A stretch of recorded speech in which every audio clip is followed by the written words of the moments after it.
Up. Are you wearing makeup? Y'all lying to me. Good morning. Welcome to this episode of Black Beat Podcast, where we take an unapologetically approach to the issues and topics that affect black people in the communities in which we serve. Today is a real special day for us. We have a special person in the studio. As usual, I also have my co-producer along with me, Miss Fawn Aberson, and she's going to introduce our guest today. But believe me, this is a barn burner. We're excited about this guest today. So, hey, Fawn, how you doing this morning? I'm doing good, John. Thank you. Yeah, I'm excited for this guest as well. For some reason, she always occupies space in my head. I think about her a lot. Boy, that's a big occupation, I tell you. You got quite a head up there. Yeah, I've really, watched her over the years, admired the work she does. She's a singer, writer, actress. Miss Shalanda Sims leads one of the most premier multicultural, multi-generational arts organizations on the West Coast called the World Stage Theater. Since its founding in 2006, the World Stage Theater, under the leadership of Miss Shalanda, has produced thousands of arts education performances and trained thousands of young and older, predominantly black, aspiring, thriving performers. The World Stage Theater has made this year's top 5 list put out by Flossin Magazines of organizations who are building the black community back and better than ever. Welcome, Miss Shalanda. Look who's in the house. Thank you for having me. Miss Shalanda's in the house. You gonna talk to her? She gonna talk to you? Oh yeah, John. So before she came, we were kind of talking about like the Grammy performance. That was a crack 'em up. Wasn't that something? Boy, that was something else. Woo. They did a big dedication to hip hop turned 50, and the Oscars are coming up, and we're still sort of waiting in on what happened last year with the Will Smith and the slap heard around the world. Right. And so, do you follow the award shows and stuff like this, Miss Shalanda, or are you like the Tonys person, or No, I follow most of them when I can. And I've been following a lot, like the Emmys and the Golden Globes, all of those. Excited about Shirley Ralph and Abbott Elementary, all of big winner. a lot of black people winning. So I'm excited about that. Do you ever practice your own award speech when you're doing that? You see those people, it's like, I never thought I would be up here. I used to. I don't know that I have in the last few years, but I used to practice my speech. Oh, let's hear it. Let's hear your let's hear the award-winning speech. Well, I won't give you the whole speech, but I'll give you a summary. It's like thanking God, thanking my family, thanking my husband and children and all the people who supported me and got me to this place. So, Now, what you gonna say? What you gonna do when one of them get it? One of your kids? I mean, I'm just gonna scream. I'm gonna be that mom in the audience. That's my baby. I'm telling you, because how they all doing? I mean, are they all got active roles and doing things now? They in the theater? Yeah. Still, really? My daughter is a junior in college. She's out of town. Oh, I'm sure she's rocking the boat somewhere. Yeah, she's majoring in media communications, so she wants to do film and get into that industry. My son, who graduated from Howard University, he's a music producer and audio engineer. And then my oldest son, who studied business at SOU, is tell him we hiring over here. You should tell him to come on. Right. Yeah. So. Right on. I'm very proud of them. Yeah, she's a very musically performance inclined family. Haven't some of your well, before we go there, I wanted to finish up on her awards show because it was nice that she thanked God. Oh, you gave her an award. Because usually only rappers thank God. It wasn't no small award. Don't they? But, thinking about that, and who are some of your favorite performers that you follow? Musically? Well, just music, arts, theater, any of that. Who are you following these days that you really admire? I really am into Jasmine Sullivan. I love her voice. I like her. Those are the newer generation, but I like Ella Fitzgerald and Billie Holiday, Sarah Vaughan. Yeah. Those are that's that voice you got. Yeah, You got that special voice. Yeah. You know, a big voice. Yeah, Anita Baker. Those are like. Yeah. Yeah, you tend to dive into the historical age, and a lot of your plays do that too, Yes. right? And we were just talking about the critical race theory that's been all the hubbub. But when we look about it, the things that you're writing, the performances that you're producing, is critical race theory. It's education. Can you tell us a little bit about your process? Yeah, are you getting any pushback? Mr. Washington, you were that? in one of those. Oh yeah, those plays. Well, it you was know, called hey, look, Who I Am Celebrating Me. Look here, I had coaches. You know, I had coaches all over the country, boy. I'm gonna tell you. But this girl here, this woman with her work, but she had to be working. You know, I'm telling you, so hey, fast, she's serious about it. She's serious about the So business. who did you play? I played Mr. Cooper. No, I ain't gonna, we won't go into that one. But yeah, you know, Who did you play in that play? I played Mr. Kaiser, Kaiser Shipyard, and I played a cop a conductor on the train, getting people on the train. I was able to do the dances with them, all that. I mean, it was quite a production, and I was really blessed to have that opportunity. I don't know about y'all. I mean, it just made me know that probably that is not going to be my career, but I know at least I could carry a little bit of something to hang out with them youngsters running around out there, because it's a lot of work, girl. Your line was the 13th Amendment, I think. So. Yeah, and I still today remember parts of that one, which it just resonates with today's type of climate that we're dealing with. You know, more chattel slavery, just different kinds of ways of doing it. The 13th Amendment just opened my eyes to a lot more other things. So I was really blessed to have that opportunity to work with Shalanda on that. Yeah. So Shalanda, tell us about that process. Tell us about being you and writing these things, and why you focus on some of this historical context and education. Right. So in a nutshell, I didn't get it when I was coming up. I had no idea about a lot of American history that had been hidden, right? Because it's American history. These are things that happened on American soil that we didn't get to learn about. And I didn't know about it until I got into college. And it was like, imagine how you change your perspective as a young person if you see Black doctors, or you know about Black scientists or Black people who just did something amazing, and know that you can do that as well, right? Because we can mirror what we see. Yeah.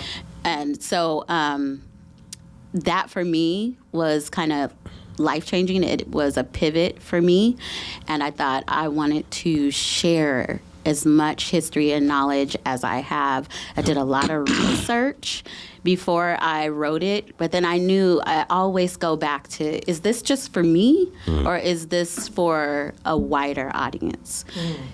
And then I felt like this needed to be shared with students, with other community members, because we live in the Pacific Northwest, so we're definitely not being taught all of this information. And, it's not like when you're in the South, some of these things, they're just, they're taught and they're passed down. But somewhere along the line, there's this generational gap where we stop passing along that information. And, so when we see the George Floyd, and we'll know that that's not something that's new. Right? It's just something with dressed differently, but it's something that's happened before. Yeah. Strange fruit. I think that's something that you in one of the plays that was. Yes. Yeah. So in Who I Am Celebrating Me, we go from Africa, because our history doesn't begin when we, arrive in America. But if we go from Africa to modern day to present day, so you're getting like this historical journey in Who I Am Celebrating Me, but it's all factual. Yeah. Yeah. That's a phenomenal play. That was the one you were in. And you were a novice actor, but she's had some incredible actors in that. So what I liked is that she was blending the really top tier actors and actresses and singers and stuff. She put them through with the grind. Just the common. Well, that's okay. Man, I tell you, I got a lot of. I told somebody, look here, I got more respect for these actors and actresses today than I ever will have. They got to work. So, Miss Sims, but tell me, sis, you just didn't wake up one morning with this talent, this skill. What was the drive behind this? Moving you into this phase of your life, just this whole drive to come against the current, because it certainly wasn't something I don't look at it and see something inviting Miss Sims to come and become who you are in the Northwest. Just doesn't seem to fit. So tell me how that all got started in you. Well, I think growing up as a kid, I will give a lot of credit to my mom, who just kind of let me explore and in the arts and encourage me, when you're at the family function, and they're like, get out there and dance, show them what you can do. Yeah, that's how my brother Cleve. So you did. Cleve can dance. And so I would, the adults were at the party and I'd be in the middle and they'd see be, that was Cleve girl, go get Shalanda, right. She'll dance for you. Exactly. And then, my stepdad, he became a pastor. We joined a church, and I just kind of really perfected my singing there. I was able to sing and really be encouraged there. From there, I realized that, okay, I really like doing this and I can do it well. And so I began to perfect my craft and get into theater. And that was a way to kind of combine the singing, the dancing, and the acting all of which. But when did the Black-centric part come in for you, becoming writing, the identity and the writing? Yeah, so for me, again, I wrote my first play when I was in 7th grade. Wow. And something we didn't know. Right. Yeah. And it wasn't Mr. Cooper, was it? No, it wasn't Mr. Cooper. It wasn't Mr. Not about her, story of Hercules Mr. dog. Not at all. I wrote it, and at that point, of course, I had to have some adults involved to kind of get this story out.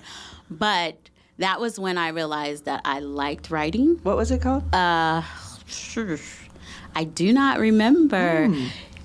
A long way back. It was a Christmas play, and it'll come to me hopefully before we end. Yeah. But it was there that I realized that I wanted to write. I was always kind of good at poetry and telling stories, even as a child in elementary school. Were you a big reader? I was a big reader. Yeah. I was a big reader, yeah. And my kids enjoy reading too. But so I enjoyed reading. I wrote my first play in 7th grade. It was in high school where I realized that, shortly after high school, where I realized there were stories that I wanted to hear, I wanted to see, and they weren't being told. And I took it upon myself to write those stories. Oh, see there? Now we know where the beginning to the leadership part comes in at. That voice is something to make you stand up, go, okay. So now here you are. Right. What does it feel like to be like schools and leading us into a direction, being in plays and producing people and having these opportunities? I mean, sister, you're influencing a lot of large swaths. I remember when I first met you, you had the vision. And look at you now. You're actually envisioning bigger platforms. You're producing plays that are world recognized, all these kinds of things. I mean, what's that leadership feel like for you now? Well, it feels good, and then it's heavy because, you have people following you. You are sometimes doing things that you haven't seen done before. So, but I don't think that I would change it.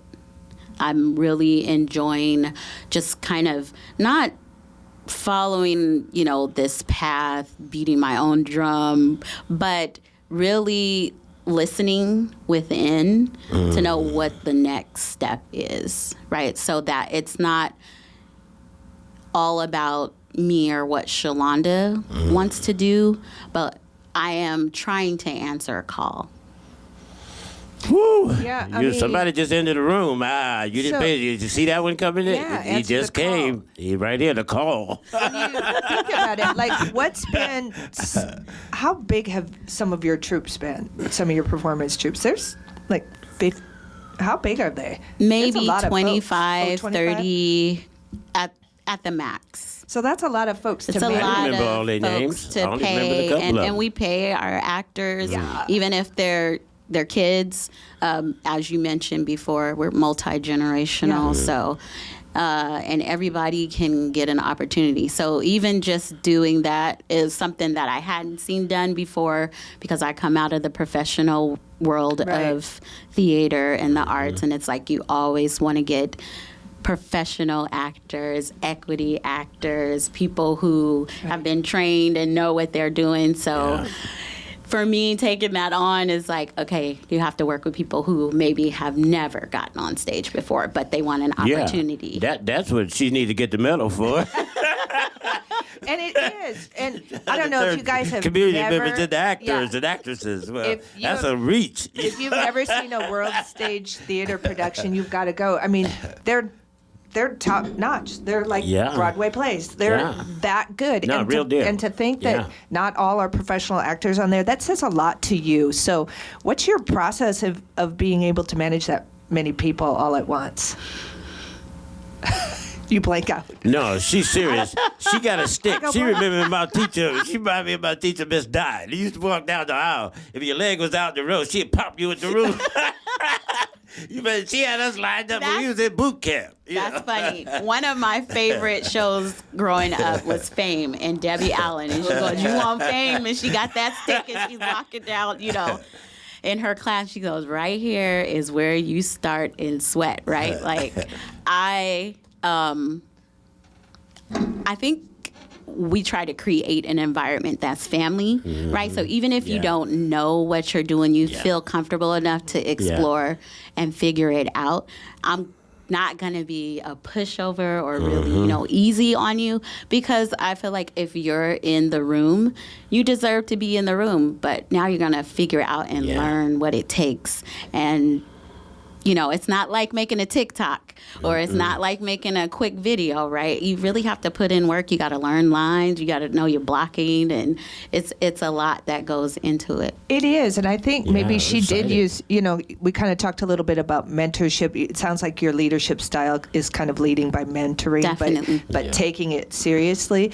And so you trained all your children too, right? Because a lot of them became some of the top performers in your troupe, and I think you learned a lot from just watching her kids, and she trained her kids. So what was that like? Easy. They were natural. It's, I think, again, for me, when children can see their reflection, right? I work with a lot of Black kids. And so for me to be in front of them saying, you can do this. And my children saying, okay, my mom is saying that I can do this. I'm going to try. And if they're off, I'm going to say, no, that's not right. Go try it this way or try another way. And eventually they build their confidence enough to know that even if they're not in World Stage Theater and they go into another company, which they have, that they can shine and know exactly what they're supposed to do. Yeah, Fawn, the one thing I could say, Shalanda, she definitely gives you dignity, allows you to have your dignity and your self-respect in the space, even though you may not know what you're doing. She actually treats you like you in that room, you there. Like she just said, you there, come on now, you on the field. You produce, and she don't make you feel shame about it. She just keep on going, and eventually and through the repetition you get it after a while. But believe me, the repetition, that's where the work is at. That's boot camp, girl. I'm talking about doing something a deal 10, 20 times, until you get it right. And that's it. But it gives you, at least allows you to have a sense of desire. I'm going back there. Regardless, no matter, if she said something to me one time that made me come back. No, I'm gonna learn this.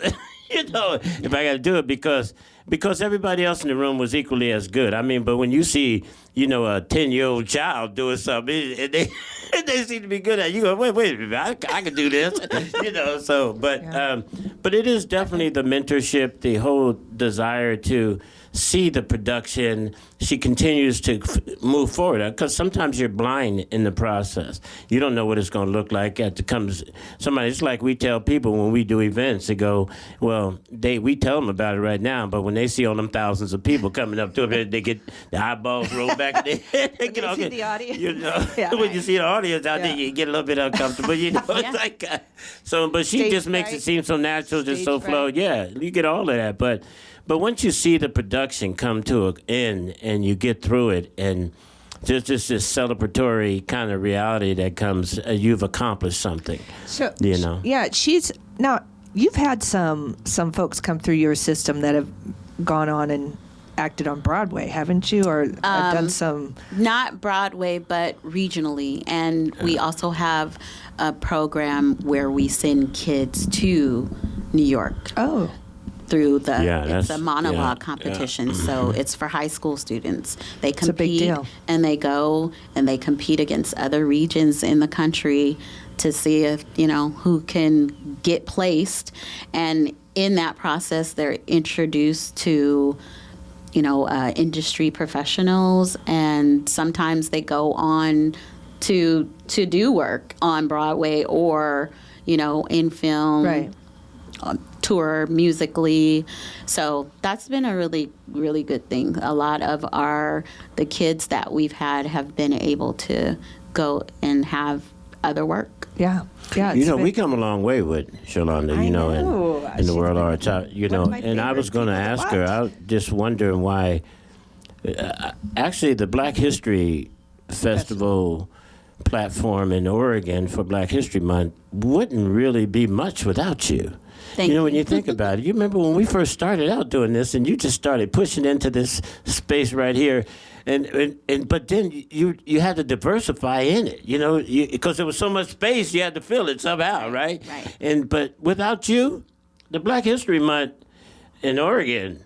For performing arts, for sure. It wouldn't be much else. And things like that. Yeah, I mean, so it's going on right now, February 1st through March 4th. So what's going on with that? How many years has it been now? Well, for the festival, we started in 2008. Yeah, remember? 2018. She pushed into that space. Yeah, right before COVID. COVID because, kind of sidelined it. Well, when we started Who I Am, the play, it was in response to their nothing, there was MLK Day? That was about it. And I thought, nothing? No shade against the MLK tribute. Yeah, it was not. But I'm like, there are so many other Black people that we need to know about because it's kind of one-sided, right? Yeah. You get the nonviolence, and there's nothing wrong with nonviolence, but you don't get the militant. You don't get the people who, were Tell me about it. In your face and making changes, in different ways. Yeah.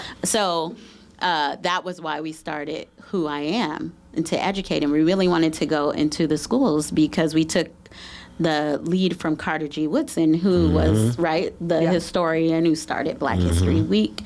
And we wanted to expand on that. So I knew back in 2007 when we did our first Who I Am, and we're on year 17. I can't believe that. But yeah, me neither. My hair, you can see, I didn't wear my hat today. So you can tell how long I have been. Right? Yeah. So I knew back then that I wanted this bigger than life event to happen, like we do during Cinco de Mayo or, other nationalities when they have celebrations, and it's just a big thing. Right. And I thought, wouldn't it be a beautiful thing where our people are just celebrating, taking this month to celebrate. Now, of course, there's controversy because people are like, we don't want just a month. We don't have to take a month. But since we have this month, we can utilize this month to catapult, right? Yeah. Like the rest of the year and doing, other things. But I knew then that I wanted to do a festival. So when we received funding, I knew exactly what I wanted to do with that $25,000. Yeah. It was the biggest amount of money that I had ever received. And I said, I know what I want to do.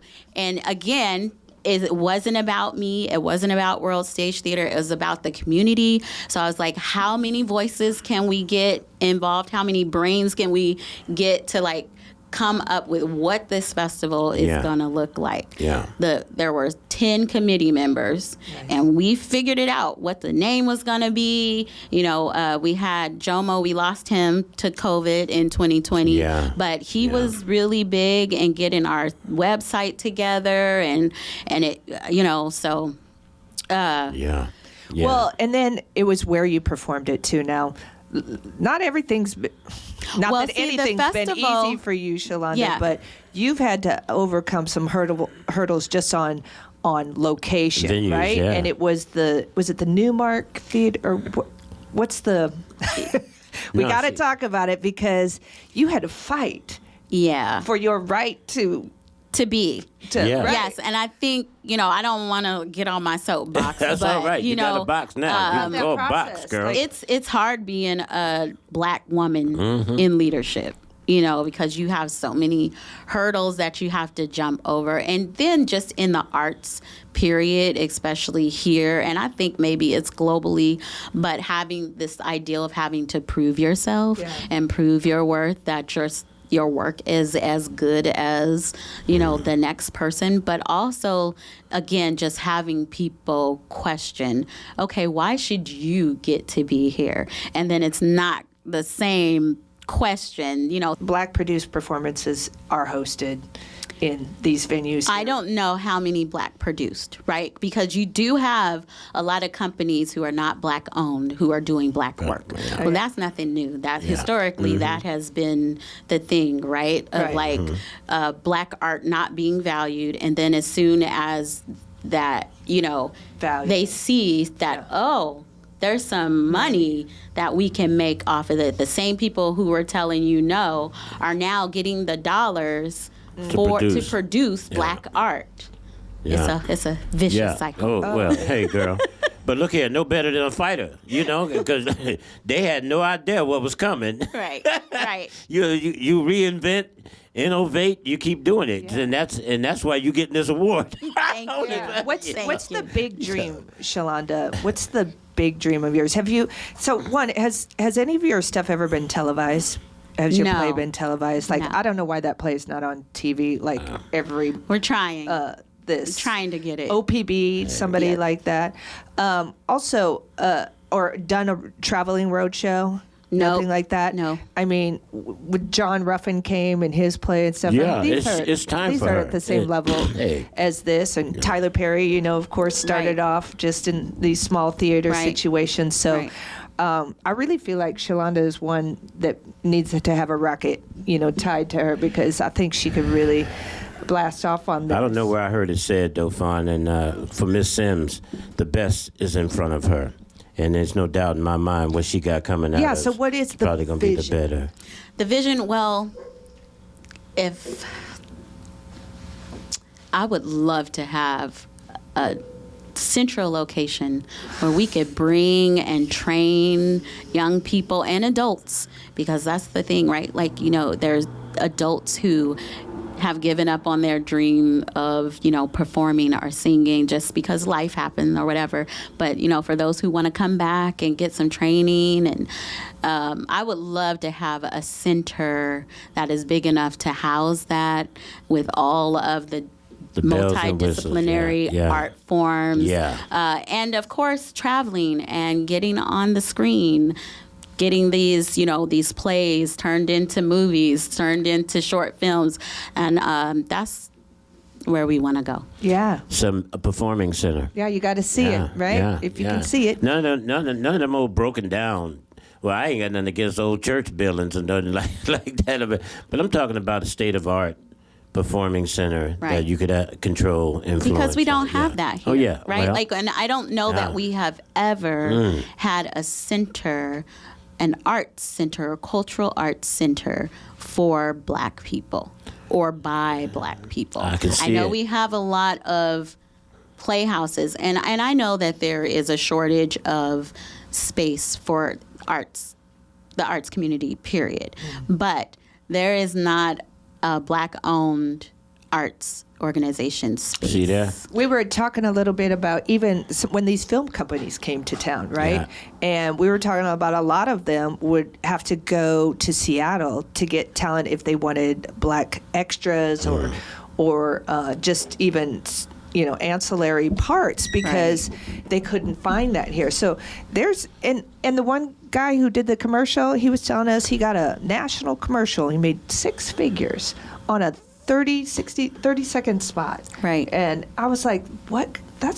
And then that's not bad money. Right. In some of this stuff, Yeah. right? And I'm surprised, and hopefully with COVID kind of in the background, more of these productions will start to come back through Portland. Are you ever interacting with the film association or the Media Producers working, Association? Yes, I am in the What's works that experience with working with someone right now. It's been nice, and it's actually another black brother has his own company here in Oregon.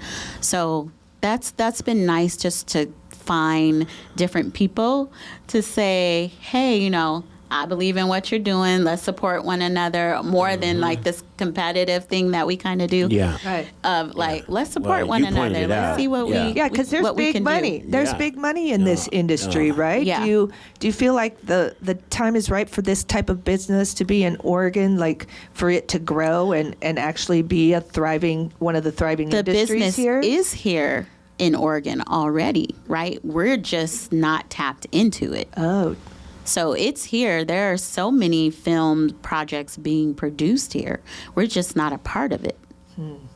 Ms. Sims, you've always fascinated me as a woman, but more so as a black woman that has a family of young black men and a daughter and a husband. Just speak to me about what that's been like doing what you're doing and the importance of it. I mean, we don't have that image anymore, as a black community. And part of what we're struggling with gender and, you get a kid today. I'm hearing friends of mine talk about, well, they struggling because their wife bring a doll in to give it to his son and trying to explain 80 different genders to these new kids.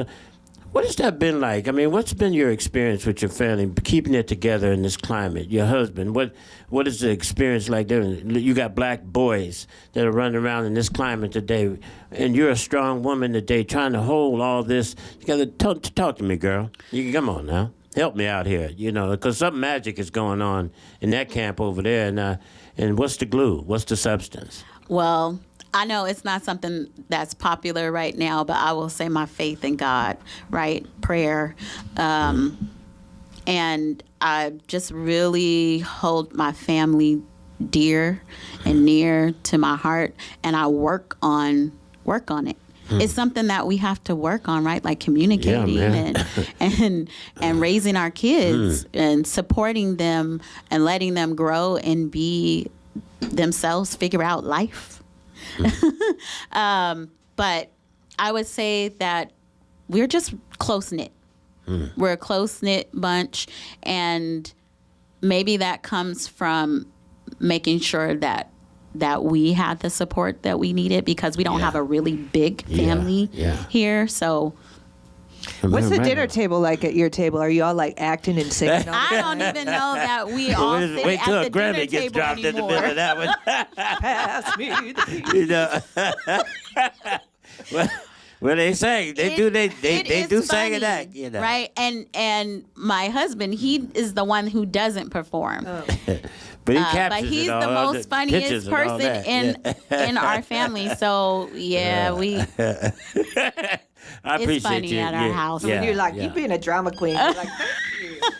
Yeah, I mean, because Yes. you got young black men, and they're active, and they're attractive, and they're moving around, and And I'm in the very climate proud that of we them, do. but I'm also, as a black mom with black kids, even my black daughter, and you see the climate that we live in, it's scary at times. But again, we always have this conversation of like, we don't want to live our life in fear.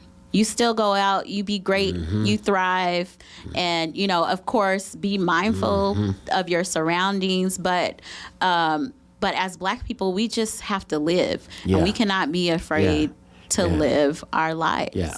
Yeah. And I respect you because you don't tolerate mediocrity. And thank you for that. You know, that's much respect to you. Yeah, yeah. Thank and you. Because we, as a people, are no longer in a society could accept mediocrity as a plan. You know, no more just getting by. Right. Come on, let's go get it. Right. Right. Let's go get it. Yeah. So, we alluded to it earlier, Shalanda, but some of your plays and stuff really touch upon, you know, a deep dive into Black history and things like that. What is your take on the pushback on the critical race theory that's happening in our public education school? Where do you think the education belongs, and how should it be presented, in your opinion? I am saddened by what's happening in our country. I'm saddened, disgusted, irritated. I mean, there's a lot of emotion with where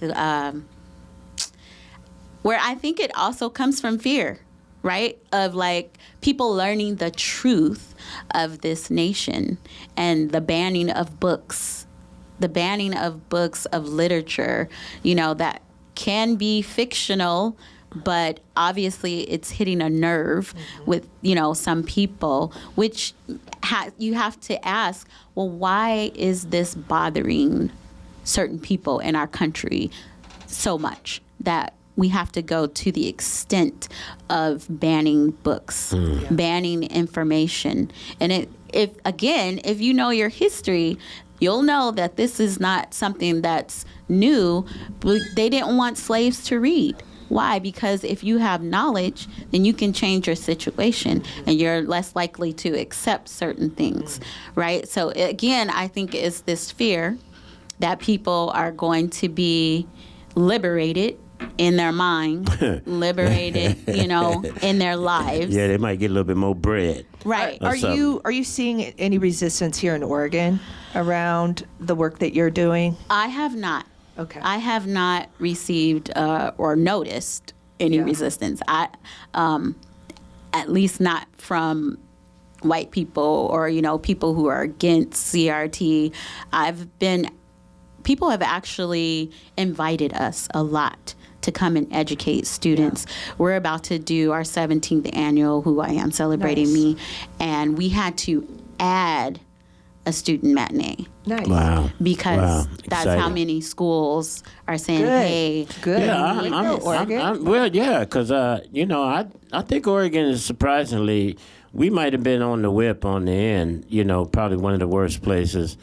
But on the whip, on the far as recovery side, I'm starting to see a state that's really trying, you know, and as much as we want to continue to pound on the wall about it, which we should, there are some notable availability to want to somehow transcend some of the historical bullshit that we've been dealing with in a lifetime. So I much respect to them. I see a big transference of wealth in the state these days. I see people coming up. And we ain't coming up fast enough and big enough, but sister, I'm so glad you're on the train. Because we must have to get Mr. Cooper. Well, let's talk, you know, we one know of the... Mr. Kaiser's shipyard, Mr. Cooper was there. Go, girl. So, just one of the qualities that had Miss Shalanda made the list, right, was the leadership qualities, the, you know, being able to get to the top of the platforms and things like that and overcome the barriers. Mm-hmm. But it was also the philanthropy. So tell us a little bit about how your organization gives back and how they give back to the Black community and specifically. Right. So I would say one way we give back, and this is the biggest way for me, is that we don't charge to be a part of our program. Now, y'all hear that? Yeah, you can become another Denzel and don't have to pay a dime to be. I don't know whether y'all listening to this, but y'all better get up. All these, get on down. These right. modeling agencies, different talent agencies, right? That, you know, want your $1,500 to turn or more into a yes. Who, you know, are selling you this pipe dream of like, you can become the next star. Just give us $6,000. Right. You know, but been there, done that. Yes. Yeah. So we remove those barriers, and that I think for us, that is the biggest way that we give back. We also go and teach kids in remote places.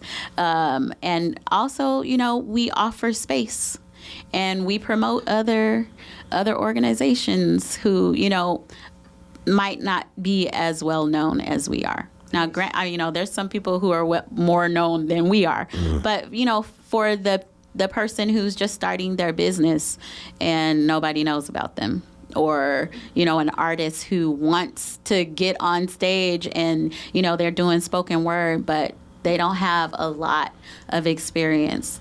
I think that for us, giving back, that's what giving back looks like. And I think that builds so much confidence. I think we really underplay what public performance, right, can do for somebody's self-esteem. Even you, John. Like, what you mean, even me? What the hell I know wrong you with don't my have any self-esteem? confidence issues, but when it came to, we're looking like, hey, why don't you get into this act? Let's see what it's like. And I think it was the health clinic that referred you to some auditions. Yeah.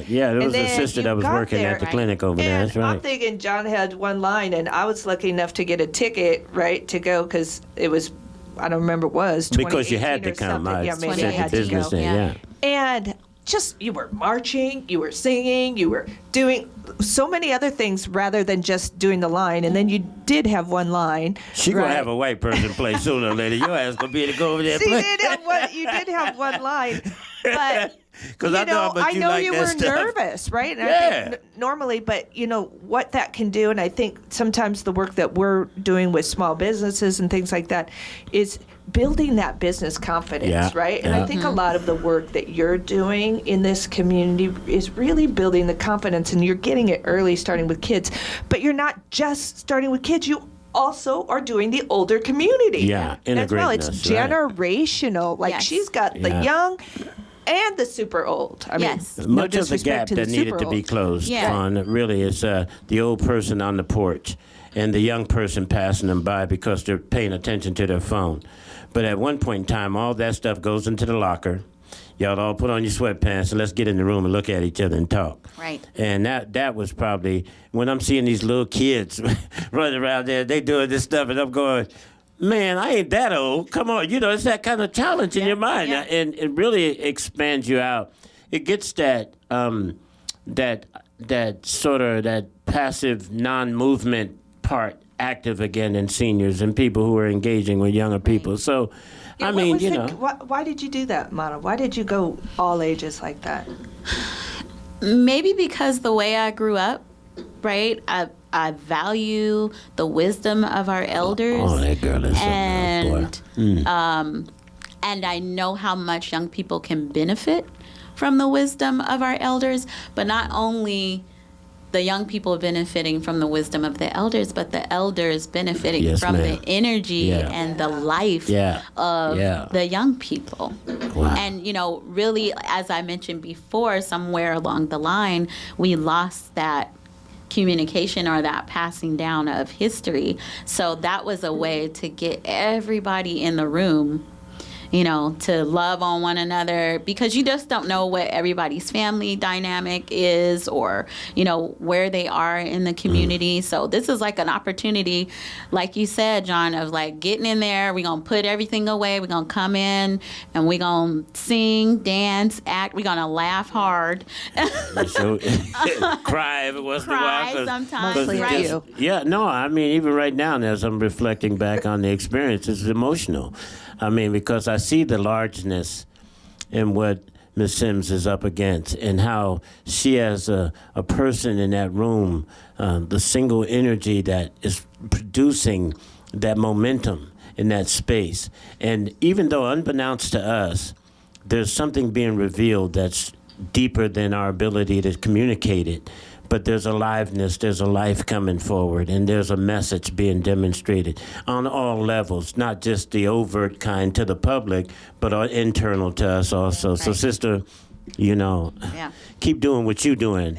Miss Sims, you hear what I'm saying? Yes. Don't even worry about the rest of us. Because let me tell you something. If you was a defensive end and I was a linebacker, I'd play behind you all day. Okay. You understand me, girlfriend? So you keep on, because you got that go get 'em in you, and that's what we need. We need that grit. Yeah, to, pioneers, to keep you on. So keep doing what you do. Do you feel like you could produce and direct other people's plays? I do, and I have. Oh. Yeah, I have. I think you got it too. I think you have all the triple threat. I think I can. Yeah. Yes.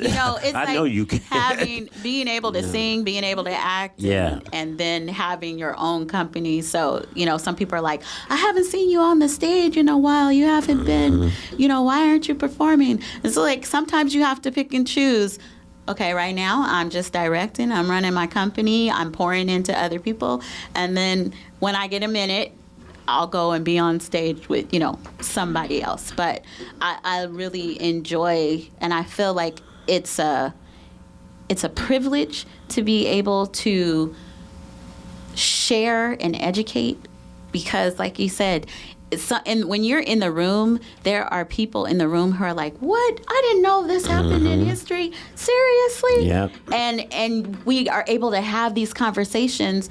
What delights me so much is that when somebody has gone through, we like to say the program, but it's really a play, but it's a program because you are learning, right? It's like you're being thrown into the fire, but you're learning in the process, and they go back and they come back the next year, and, for those who have been in it year after year, and they go, you know what? We were at school and somebody said this, and I told them, no, this is not right. I corrected them, or I shared this information with them that we learned, because, again, like I said, when this particular piece is factual. We also did Vanport. That's factual, right? So I don't know why I love history so much, but I do. I enjoy it, and I enjoy sharing it. She ain't telling you, though. She's sitting here in a modest way. But the girl also got some pipes on her. She can sing. And I don't know, she must have sang herself in the stardom or something, but she can sing. I ain't know if you heard her sing. Have you ever heard her sing? In that play, I think you had a song in that play, didn't you? In the We Are in the Who I Am Celebrating Me. Yes, that is the one time where I perform with I don't the know cast. how. You're back scene, and then you run on stage, and then you're back. And then I'm back. Yeah, that's amazing. Yeah. Yeah. So I think I heard her there. Are you trying to say something, or? Nah, I always like to hear her sing. What you trying to hear her sing or something? Yeah, she can sing if you wanted to sing. You got to ask her to sing a song. What's wrong with you? Don't look over here at me. She the one that can sing. I can't sing. Well, at least I think I can every once in a while. But ask her to sing something. Are you, Shalanda? Look at her. Would you share a note or two from a line or three? Yeah. A note or two from a line or three. Come on. Share something with our listeners, sis. Well, I would say one of the songs that I sing a lot every year in the play is Mahalia Jackson. Soon I will be done. Trouble of the world. Trouble of the world. Trouble of this world. See that? Now, I'll tell you, Mr. Cooper, I know who the man was, though, but y'all don't think I didn't learn something. Mr. Kaiser, who he was. But, boy, I'm going to tell you, girl, thank you for coming to see us. You hear me? Thank you for having me. Oh, man, this is... What a great note to end on. But before we end this podcast, Ms. Sims, tell the world something special that you want them to hear for this Black History Month, and just something that we might have not asked you that you might have think that the world should hear. But I wanted to hear from you, and I want you to share it with the world as they can listen today. Black history is a time for the nation to reflect on the history of America and the disproportionate, the disparities that we still have. Yes, we've made progress, but we still have so much further to go with equality for all human beings. And this year's theme for Black History Festival Northwest is learn, love, and heal. And I think for us as humanity, that's what we need to do. We need to learn from our past. We need to love one another so that we can heal and we can move forward. And it's not, we need to resist. And resistance for me is a lot of different ways, right? We can resist, and love to me is a form of resistance. So if we are loving one another, supporting one another, we can go so much further together than we can divided. I think the time's right. Yeah, Miss Sims. Sister, it's tough being a warrior out there, and just as you said earlier, and times have changed since that last president we had, and hopefully it's getting back to some sense of normality. But it was hard putting that warrior back away and getting back to that place you're talking about, that love and that dignity and that sense of respect and caring and all those things. But it is time, and most importantly, as I said, it's not to negate anybody else's agendas or anything, but I do believe that fathers need to start standing up a little bit more than they have and become recognized. I'm a real advocate of that today. It ain't nothing worse than being a warrior that ain't got a war to go fight. But boy, they better wake up and recognize this war ain't never ended. It ain't going to end for a long time. And you always got a sense of purpose when you stand up and you know that you got kids and family and people that need to be protected. So I'm there with you. There's no greater thing than this. And that is the love and respect for one another and to be able to support one another, get to where it goes. So, Ms. Sims, welcome. I do appreciate you coming to the house and saying hi to us today in Black History. Sounds like a new play, no greater thing than this. Maybe you guys can collaborate. But let's make sure we know where to send people. Yeah, come on. Tell them where you're at, Ms. Sims. And, So the festival is happening all over the Portland region, but who I am celebrating me is actually at Alberta Abbey this year, which was the first time we performed in 2007 was when Pastor Fred Woods was at the church at Mallory Avenue, and that was the first place we performed, and we're back there after 17 years.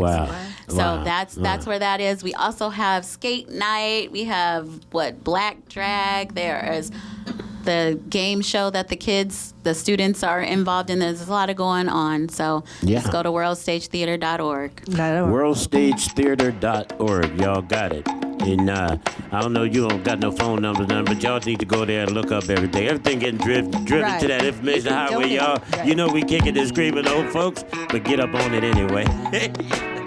That's also a good place people can donate, right, to the cause and stuff like that. So. Again, donate, because we do not charge to be a part of this program. So that means, Fawn, get out the checkbook. Oh. No. No. Hey, y'all, look, this concludes this episode of Black Beat. Look, we don't apologize for being who we are around here, but we certainly love those who do come around here. And look here, y'all, Black History Month don't just end in February. It's always. Celebrate yourself. Keep doing what you do. Love on yourself. Love on your family. And God bless you all. We'll talk to you real soon. You hear? And thank you again.